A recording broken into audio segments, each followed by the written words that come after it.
Thank you for joining us from all parts of the country and all parts of the world to be here with us this afternoon for this very special session with the Canadian Brass. Gentlemen, thank you for being here today. Just a brief intro of the group. So you've been as a group for 50 years now, which is phenomenal. To be around for this many decades is just incredible. Obviously, Brandon, you've been there since the beginning, right? So, yeah. Obviously. That's why I'm Grammy Award-winning group, Juno Awards, over 600 compositions created. And really want to thank you guys for being here to talk about chamber music, small ensemble work, and what led to the conversation of having you all here today. Mary Lurson, who many of you know from the NAMM Foundation, she is a great mentor and friend of ours, and I know you guys have been at NAMM in the past as well. And as we started looking at what music education is going to look like towards the fall, she said, "I have 3 words for you, Mike. It's chamber music, chamber music, chamber music." And as we look at social distancing and three, sorry, that's more than 3 words. Yeah, still do math. You caught that. But effectively, it's an opportunity, I think, to expand the horizon of music education in many ways, and to have you guys talk about that today is just phenomenal. So, as we get started, Chuck, if you don't mind, let's have you introduce the group, and let's just get right into it. Okay, we are the Canadian Brass. We are centered in Canada, although we have several different places we live at this point. As we reached our 50 years and adding different members to the group, different locations came up, which has actually been useful in some respects. Let's just go around the horn. Brandon, you want to introduce yourself? Hello, I'm Brandon, one of 2 trumpet players in Canadian Brass. I'm originally from Michigan. Huge band state. I still have a lot of band pride from my public school upbringing in Michigan. So look forward to hearing from you guys and everyone, not just Michiganders. Achilles? Hello, everyone. I'm Achilles. I'm from Greece. And yeah, there are not too many bands from where I'm from. So it's great to meet all of you. But you did grow up in the Los Angeles area. I did actually, yeah. I did your last couple a little years. bit. Yeah, I went there. I did my senior year in high school, yeah. And then after that, I went to continue in the U.S., yeah. Great. Yeah. Jeff? Uh-oh, can't hear Jeff. So, Caleb. Oh, wow. Well, Jeff can speak, and I will overdub him.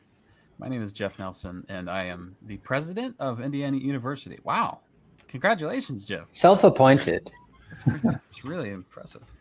My name's Caleb Hudson, and I am based in Texas, teaching at the University of North Texas.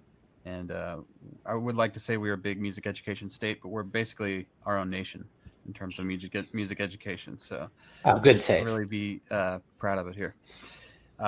Jeff, how are you doing? Any luck yet? Okay, I'll tell you a little bit about Jeff. Jeff is born in Edmonton, Canada, very far north in the North American map. And he attended the Montreal McGill University, but he got an engagement very early on. He auditioned for and got the Winnipeg Symphony, and then later he was in the Montreal Symphony and the Vancouver Symphony. But meanwhile, always paying attention to solo and ensemble work, and made himself the perfect choice for Canadian Brass. I'm Chuck Dellenbach. I guess I'm the one that was here for 50 years. We started in 1970 with the ambition was simple. We just wanted to take music we love and take it out to people. And we had to figure out how to find a repertoire and a style that would be interesting enough that people would not only want to hear us, but want to hear us again. The whole point of building a career is that you develop enough buzz and so forth to move forward. So the history of the Canadian Brass is a long one, and with really wonderful defining moments like Carnegie Hall and first major group on Carnegie Hall, the Johnny Carson Show. Some of you might be old enough to remember Johnny Carson, but that was where we were able to get in front of 40 or 50 million viewers, which really put us on the map. And then RCA Records, which put us on the international map, trip to China, et cetera, et cetera. So that's the thumbnail of Canadian Brass. Now, the reason we're here today and why we're excited to be here is education is absolutely part of our mandate. It has been from day one, and it actually preceded Canadian Brass. We were all music educators at one point, the typical music education program. My intention was to be a band director, like my father. That really led us to really interesting connections between the performing world and the most of you folks are on the firing line just about every day. This made a connection easy for us because we could either have been in the Canadian Brass or the recipient of Canadian Brass workshops and educational outreaches and so forth. We're very much one and the same. So our message is really quite simple, is that we're facing the same, I was going to say consequences.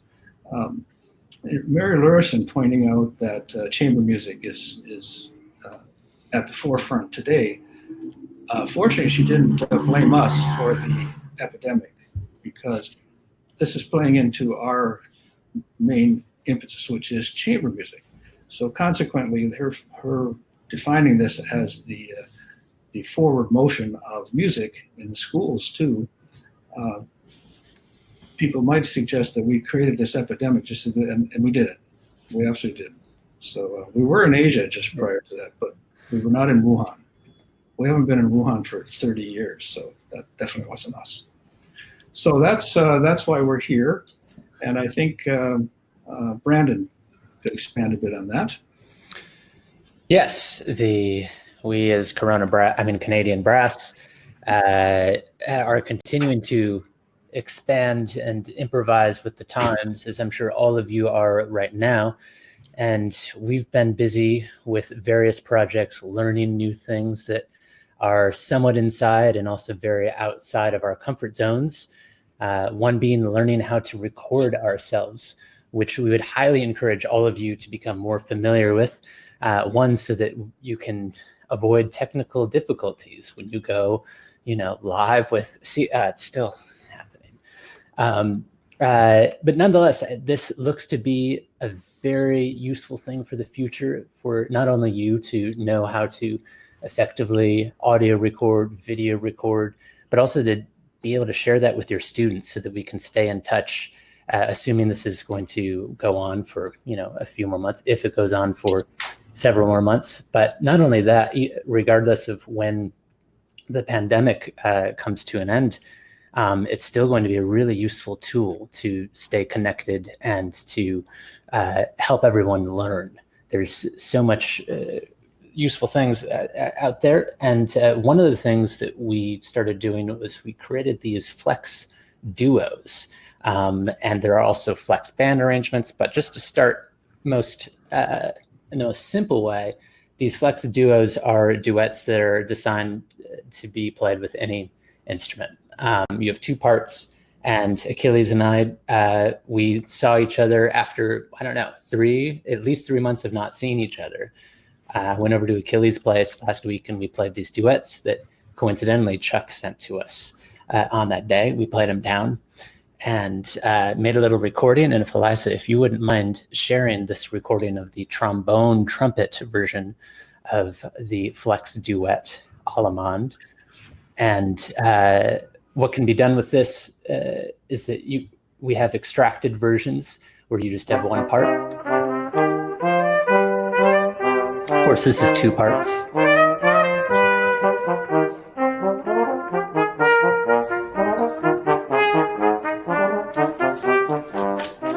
The mountains are complementary.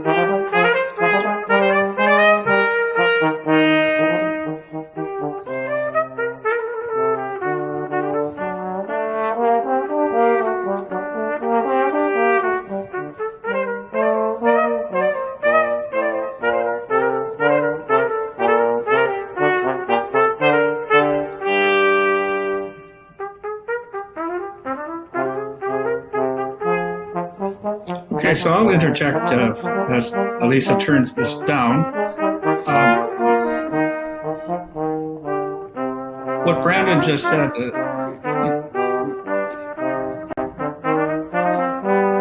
We've got the 15-second delay.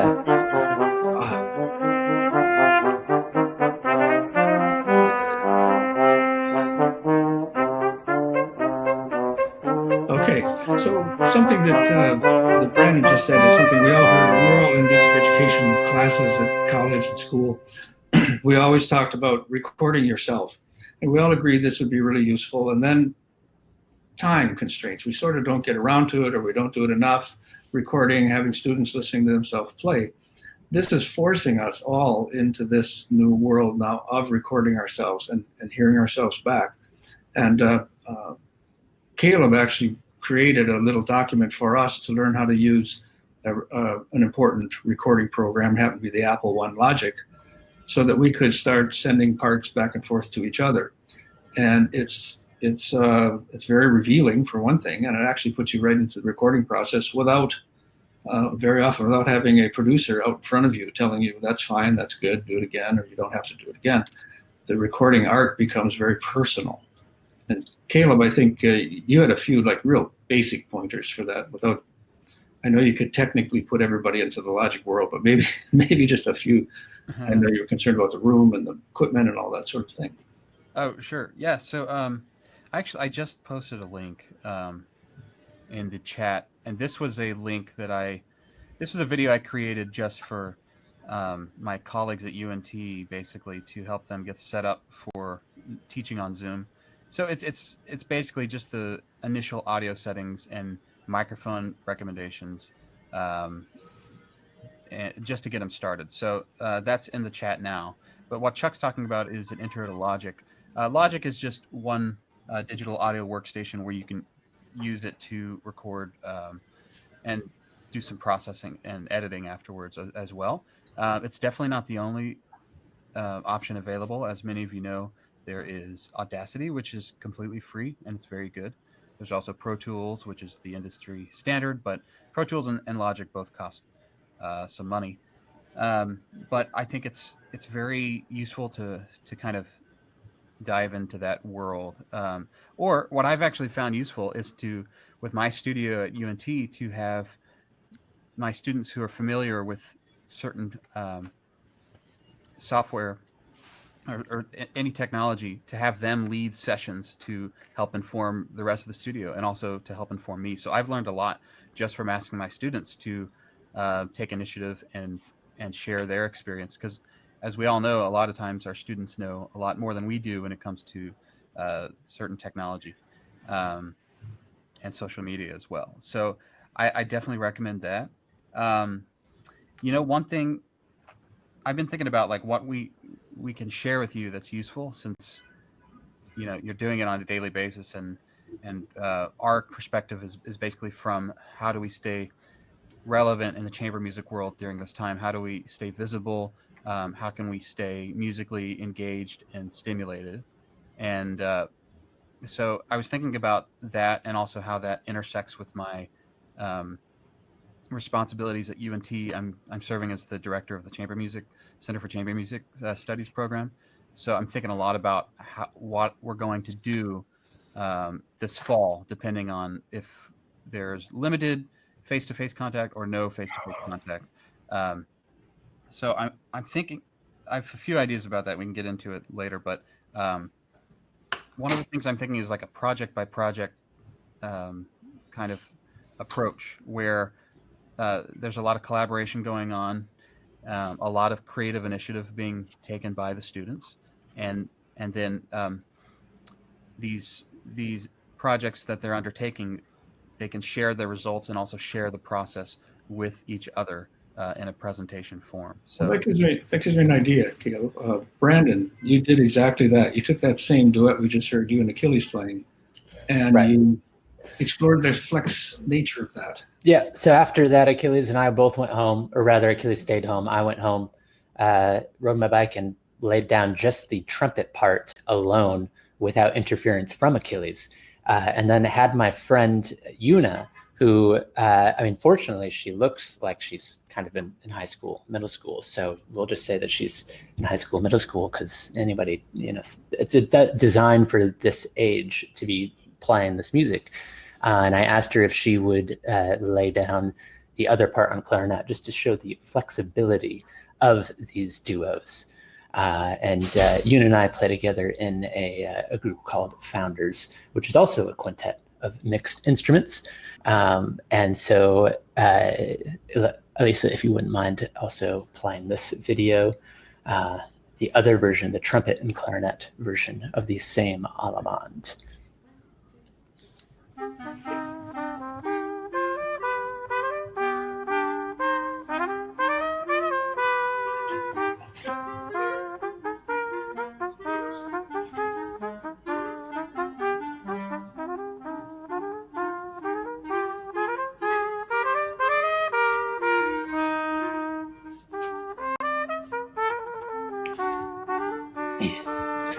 So essentially, even though these are the starting stages in all of this, what could happen is you could have two students playing these duets together. You could have a student playing it with a professional, like somebody from the Canadian brass, or with Una.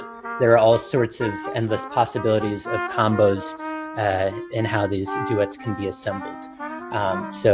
And I think that's an important tool for students to be practicing, is to be able to both play with a professional who's developed a good sense of sound and rhythm, but also be able to play with their colleagues who are sort of at the same level as they are.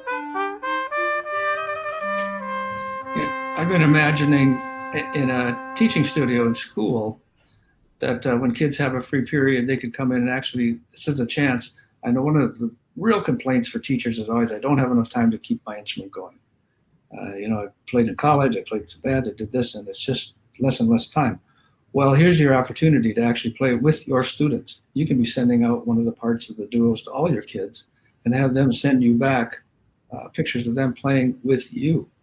It's a fantastic way to spend your time, especially if you're under house arrest like the rest of us. This gives you the opportunity to record maybe a whole series of duos and just send them out to all your kids and have them do exactly what we're talking about, is the recording, start recording themselves and seeing themselves playing with. There's also another one. Can you hear me now? Yes. Hey, Jeff, you're with us. Hello. My name's Jeff. How do you mute, Jeff? And hey, watch it. I can hear you. So another thing I've been doing too with my students and been teaching online for so long is that I lay it down in a steady way, and then I either turn my microphone or my speakers off, and then the person at the other end can be playing along with that live sound. I think that's another thing that we all want our students experiencing, is playing live with each other.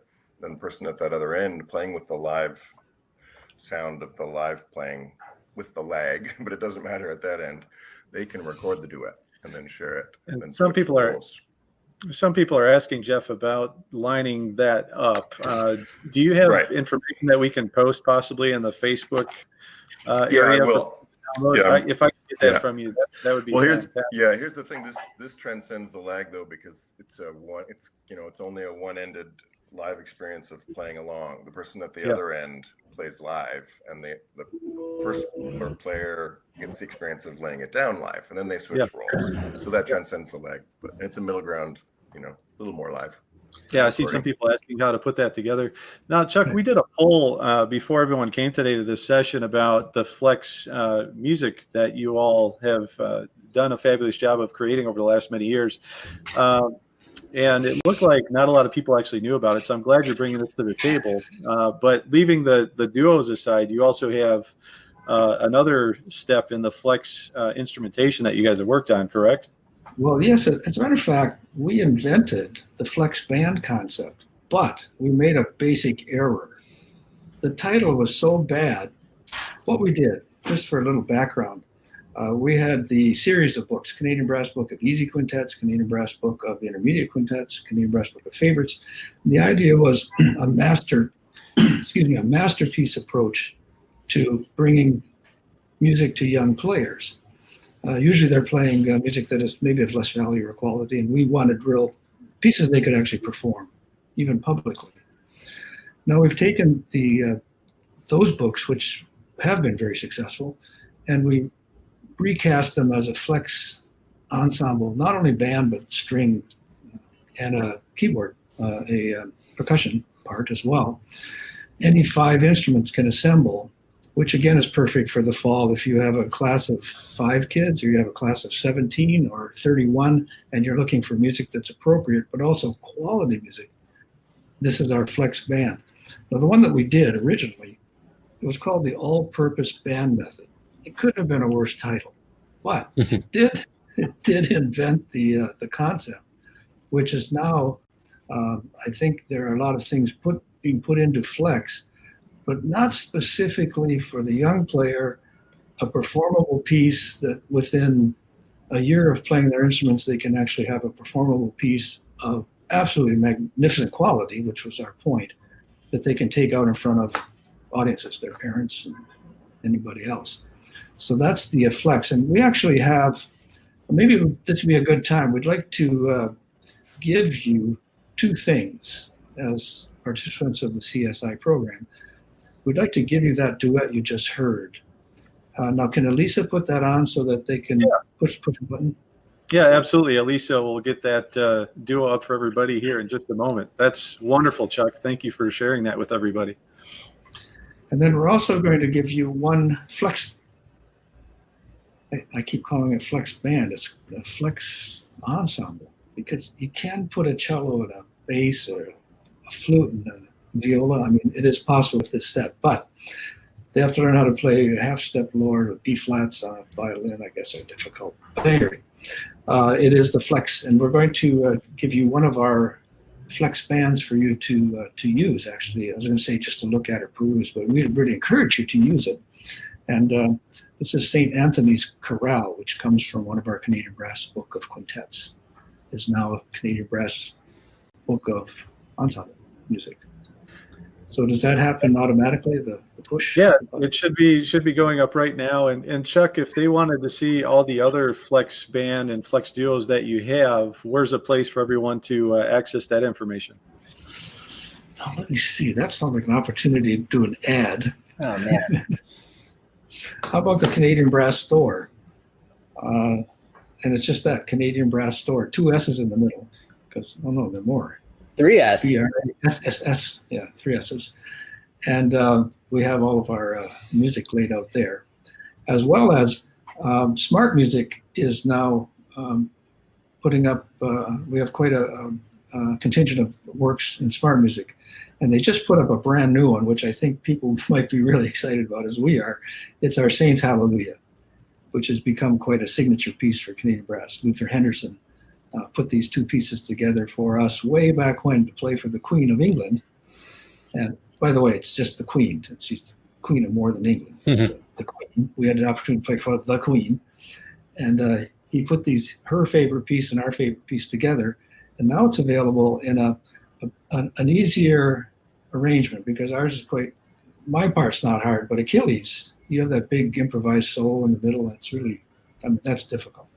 So I think that has been reduced. I mean, we've made it very playable, and it's just come out on Smart Music just this past weekend. So you should have now the opportunity to get the duet and the flex. Those are both up, and the special discount that you offer has been put out there for everybody for that special 20% off, which thank you so much for offering that to everyone. And the opportunity to have music, and one of the questions that I'm seeing through the chat of everybody here is, could you be or just dive into the age groups that this flex band, flex duo could cover? Because I think they're wondering, they have 6th graders, they have and on up. What ages does the music that you all have in this flex series cover? Well, there's 2 ways to look at it. First of all, it was designed with middle school in mind. And that was, here we have middle school 6th to 8th grade, 6th to 8th grade. But because they are masterworks, we look at it more like a choral program. The difficulty is is not the key point. These are playable by younger players, but we've actually recorded. We have many of these pieces are out on our RCA label, on the Philips label, opening day label. These are professional recording pieces. Achilles pointed out to us that we'd overlooked some real masterpieces in our own books for public recording. So very often our band programs and our orchestra programs are to put out the most difficult thing we think a band can play. And often it's nice to just step back a little bit and realize you want a piece that's really playable so that you can spend the time it takes to really become a musical event. And that's the way that these were designed. So I think with confidence, I could say junior high, high school, if you're in some of these older age bands yourselves, these are perfect for that. So it's really, we were told it's kind of a sitcom audience that we aim at. It's where the grandparent brings the toddler to, it really covers all the ages. So we're quite confident confident in recommending this to just about any age level. That's awesome. Well, thank you so much for sharing this wonderful music. A lot of great comments from folks, and I hope many can take advantage and use that with their kids this fall. And speaking of this fall, we had talked a little bit about educational outreach and things of that nature with Canadian Brass. We've been on a journey together for about 10 years now with Conn-Selmer's Division of Education, Canadian Brass, and I think a lot of folks are going to want some mentoring and help. And so I guess, Chuck, if you guys can talk about your educational outreach, what you've been up to a bit, and perhaps we can talk about, your availability to help educators during this time. Well, I'd like Achilles to talk a bit about this because coming from Greece, as he said, they don't really have the music in the schools. Like we all benefited from music in the schools. I think all of us started in the public school music system. And consequently, we have that experience behind us, but Achilles sees it from a little different angle because Greece didn't have that same program. So now you are part of all of our educational outreach projects, and you probably have a real fresh look at what we're doing in schools. Right. Yes. I mean, it's very, still after being half of my life in the US, it's still very fascinating to see the music programs that exist, especially in the US and Canada, with music education. So when I was in school in Greece, unfortunately, we didn't have a music program. I mean, nobody has it. It wasn't that I was in a special school that didn't have it. So, but I remember as a kid, seeing, I was lucky enough, my parents to take me to some concerts. One of that was a Canadian Brass concert. So, I don't know, every time we're doing a masterclass with a Canadian Brass and I see, all these young kids from college students to high school and middle school students, I don't know, they remind me of myself, when I was that little kid watching them. So sharing, the gift of music with these kids all these years since I joined the Canadian Brass now for almost 10 years. And we pretty much do, we do so many master classes, right? I mean, every year, at least. I don't know exactly the number, but none lately. But yeah. Not lately, yeah, not the last 3 months. So, well, hence the question about online support, and this is something that we've been talking. We're very excited, actually, to be working with the Conn-Selmer education program. Dr. Tim and Mike have really set up an amazing program, and I think we fit into this perfectly. I hope they agree. We'll see as time progresses here, but. What we found with the Conn-Selmer approach that Mike started, which was totally different than people had been thinking before, rather than going to a school with the intention of saying, well, you really need to buy this trumpet, you need to buy this trombone. They went to the schools and said, we can be a resource for you. What do you need? What are you good at? And what do you feel that you don't have help? Very often, and I know the little bit that I did teach, I'd be asked to do a budget, and I'd say, well, that doesn't seem to be my expertise. But there's really no place to turn at that time. So you dive in and you do that. But it's along with the other 50 things you have to do that month to accomplish your goal as a teacher. Pretty soon it becomes hard to just be a teacher. Well, what Conn-Selmer did with Mike's specific input was go out and say, what do you need? What are you looking for? Let's see if we can help. How can we be a resource to you? And I think that's what's really the place where we want to plug in. And that's where we're saying, how could we be valuable to a music program in a more direct way? I think very often you see a professional group will be playing in town. They show up at your school, they play a recital, and they say a few words to some kids, and then they're gone.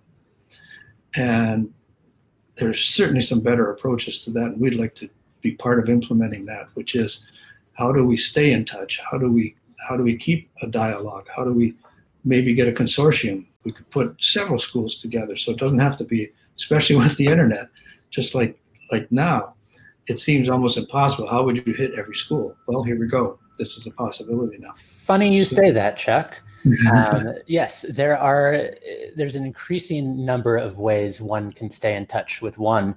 And we have a brand new way, and that is through our new Patreon, which is essentially a patron-based platform in which you can go and you can subscribe to what's called Canadian Brass Plus.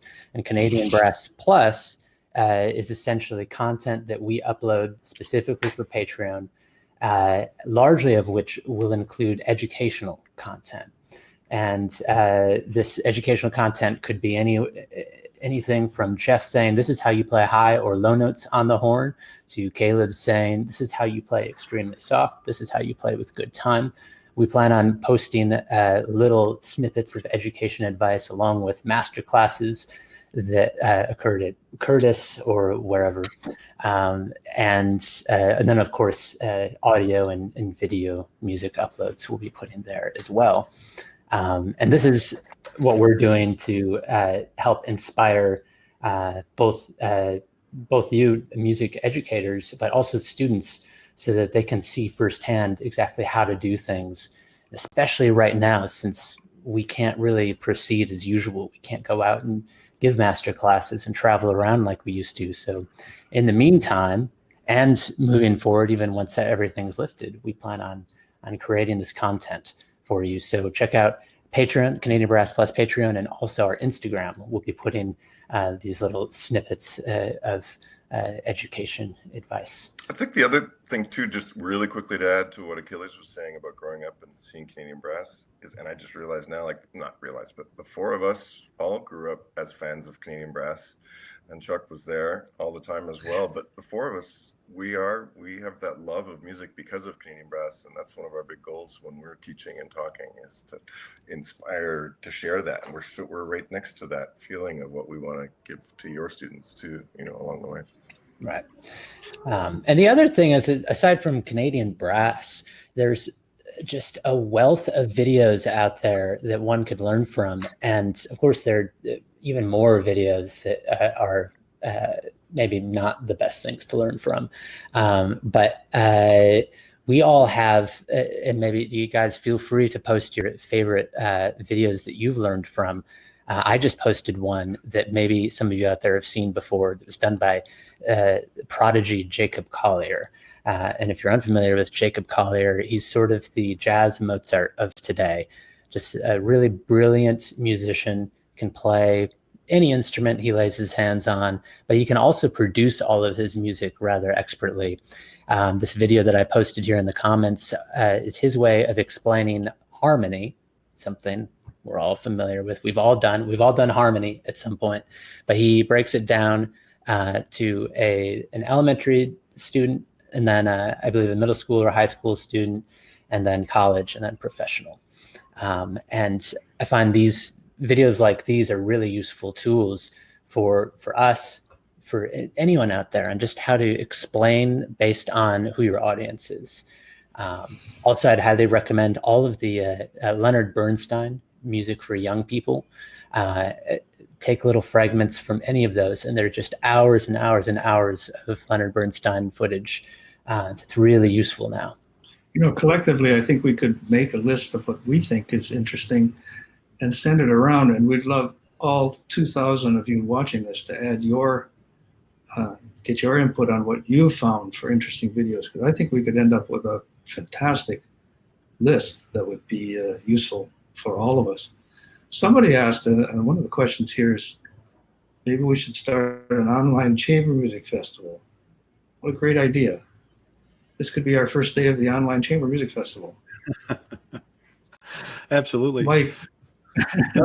Yeah, we did put a poll out there asking everybody too for accessibility for Canadian Brass, and it seemed to be a quarterly cadence was kind of the top of what we saw out of that poll. So, as we get into the future of what this looks like, we can talk about perhaps setting up something that we can engage educators and get together quarterly with everybody to see what we can do to help. And I think that would be phenomenal. Now, with the time we have remaining, and for those that are viewing and asking great questions, if we don't get to everybody's question, just know that we'll get that after this session as well. And the Canadian Brass will be reaching out personally to you guys with feedback. But to kind of bookend this, what are other thoughts and things that you guys see teachers with their students doing this next school year that could be of value, whether it's building musicianship or things that correlate to just building the greater good of music education? Just some final thoughts from everybody. I'll start with you, Chuck. Okay. Well, from my point of view, this is the time for you to actually consider all these other elements. I know that in a typical music program in the school, we're busy getting our fall concert organized and get out on the field and do all these things. And we often overlook the things about musicality, listening to other performers, the vocalists and pianists and all of this sort of thing. And to introduce the other aspects of music that we seem to know about, but we don't often tell our kids. Kids often come out of school saying, well, I never really thought about harmony specifically. It was only kind of general. A lot of these things. And I know, Brandon, this is something you're quite passionate about because you were actually a pianist as well as a trumpet player. So you were getting a lot of this. Yeah, I did get some theory and some a little bit of history. And I would also second that now is the time since what's the really challenging thing is getting together in a band class as usual and playing our instruments or singing in a choir or playing in an orchestra, getting very close together and doing the same thing that we were used to doing. So instead, why not use this time to really inspire and educate students about music history and music theory in a really interesting and stimulating, cool way. And there are lots of videos out there. So I would definitely encourage you to explore and find where this content exists and share that content with your students so that they can think that this is pretty cool stuff. Hey, we want them to think that music is cool, and we want to inspire them to do it instead of like you have to play your scales every day and this and that. Mm-hmm. We can make a little more well-rounded education. I think something else too about music and chamber music in this opportunity seizing moment is how the teamwork aspect can still come across and can happen online. I just did a seminar about fearless performance, and the kids were saying that they felt like they were out of their comfort zone mentally and emotionally when they were performing online, but they were in their comfort zone at home. So that little overlap, that middle ground between, is such a massive opportunity for them to experience a little bit of getting out of their comfort zone and a lot of learning, and then to up the ante when they're recording and making it more permanent and go from there. And I was wondering, Caleb, you've been really directly involved with this with your post at UNT, staying in touch with your students and pushing them hard. And I know because of your, just for the general audience here, Caleb is our go-to technical guy as well as musical. And so you already were ahead of that, and I think you brought that to your kids early on. Oh, well, I'm scratching the surface with all the technical stuff. But I think we all do know nothing replaces making music in person, and we all know that. And there's a lot of large ensemble skills that we're going to be missing. But if we see it as an opportunity to really catalyze creative initiative, I think there's so many opportunities for there. Collaborative score study online, where every student is watching a score as we listen to the music and commenting as it goes by. Collaborative listening or watching YouTube videos. Music production, as we discussed. Collaborative performance projects, whether it's a duet or a chamber ensemble project. Writing projects. If your students have interest in arranging and composition, or they don't even know how to get started, this is a great time to introduce them to transcriptions or arrangements.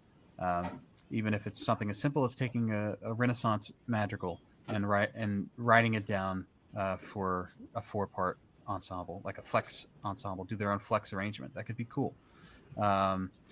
And online discussions with guest artists like we're doing now. There's just so many different opportunities, I think, and it's an exciting time for me, and I think it's there's so much to be gained here. Absolutely. Well, I can't thank you guys enough for being here today. I think we have some good takeaways, quite honestly, as to how we can band together here and be collaborative in the days ahead. Just seeing the requests from folks wanting help. What I would ask of all the attendees at today's session, if you go to the email address education@conn-selmer.com, if you have any requests of support, you'd like to have Canadian Brass help with your program, things of that nature, send it in to us and we will connect the dots and figure out how we can make things more accessible. And if we find that there's ways to get a lot of schools together to do, say, a Zoom meeting with Canadian Brass in your district, things of that nature, we really want to do what we can to help support. All the links from today's session as well will be put into the Facebook pop-up page, and we'll also make sure that we get these communicated to all the attendees today. And again, if we didn't get to any of your questions today, we'll make sure we do so afterwards. But greatly appreciate your time, Achilles, Chuck, Jeff, Brandon, Caleb, the dedication you guys have for music education, your partnership with Conn-Selmer. It's wonderful to have this opportunity to have you with us today. And I have to put a plug in for Chuck and Jeff, as they'll be joining 7 p.m. this evening. There will be a Canadian Skull session. And if you're not familiar with what Skull sessions are, they're very informal collective gathering of folks to discuss issues at hand. This evening at 7 p.m. there will be one with over 350 Canadians to talk about, and the title of the Skull session is, "Hey Canada, where do we go from here?" And we're very thankful for all the Canadians. We have all the provinces of Canada represented at this year's Conn-Selmer Institute Connect, and look forward to that session this evening as well. It's ready. So, hey, real thank quick. you guys. Yeah, go ahead, Caleb. Chuck and Brandon, do you know, a lot of people are asking about, are they allowed to share the score within their classroom? I assume the answer is yes. Yes. Okay. Absolutely. We want them to use it. And actually, we'd like feedback. We should have made that a proviso. You can use it if you promise to tell us how you used it and the result. But you can just do that on your own. And even send us, if you want to send us an audio, we'll comment. We'll listen to it and give you comments. And same goes for anything on our Patreon. We want to get feedback from you. So I shared our Patreon link for those who are curious. But the whole point of that is to have closer interaction with the subscribers to the Patreon. So please give us feedback for what types of videos and content you would like to see more of on that platform. And follow us on Facebook, Instagram. Please stay in touch with any questions. We always answer the questions. And I see some people jumping in that may have missed the offer earlier. We'll post those in the Facebook pop-up group, and also make sure the attendees get those if they didn't have a chance to download the offer here today. So thank you guys for your generosity, your time today, and your commitment to music education. It's great being with you guys in this virtual environment. Had a very great session with all the attendees from all across the globe. So look forward to keeping in touch, and we'll continue to make music together, my friends. And thank everyone here. You guys are the people doing all the massive. Yeah, I think this is our 10th year anniversary of us working with CSI. So this is we're very familiar with the good work you have done and transforming this into a digital world. Amazing. Thank you so much for inviting us. Thank you. And next year, we look forward to hearing a closer walk in northern Indiana. So we'll be back together soon. All right. Good. Well, thank you, everybody. Thanks, and everyone in attendance. Thank you. Thanks for being here. Thank you. Bye, everyone. Take care, guys. Everyone. Bye.